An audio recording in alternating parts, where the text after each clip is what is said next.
Liz Truss, the Prime Minister of the United Kingdom, resigned on Thursday.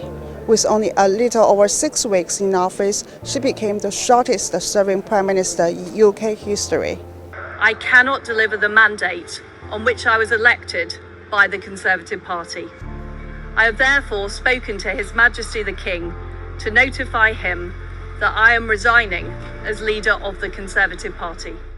According to Truss, there will be a leadership election to be completed within the next week, and that she will remain a caretaker prime minister until a successor has been chosen. Truss's resignation came after the mini-budget, the fiscal plan announced by her government last month, caused economic chaos and tanked the ruling Conservative Party's poll rating. The mini-budget, which contained controversial debt-funded tax cuts, has been blamed for plunging the British pound to a 37-year low against the US dollar, while pushing up the cost of government borrowing and mortgage rates. I can't say I was surprised by Liz Truss's resignation because she clearly lost power. Her programme of government had been completely undermined, and therefore the clear message coming from her own backbenchers was that her time was up. The impact on the Conservative Party of the last few weeks is going to be pretty horrific for them because it's exposed huge divisions within the party. It's going to be very hard to stitch that back together again. Meanwhile, the leaders of the three largest opposition parties, Keir Starmer of the Labour Party, Ed Davey of the Liberal Democrats, and Nicola Sturgeon of the Scottish National Party, have all called for an immediate general election.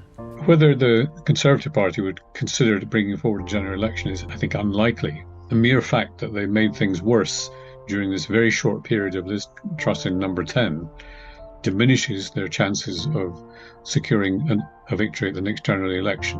Her performance has been poor, pretty awful. I'm relieved that she has resigned, but I also think it's time that the government resigned and allowed the electorate in the country to have a general election.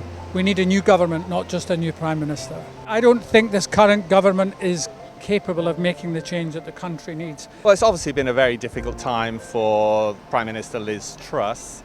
The financial markets struggled, the value of the pound against international currencies fell, and I think the confidence in her as a result started to crumble in a really relatively short time.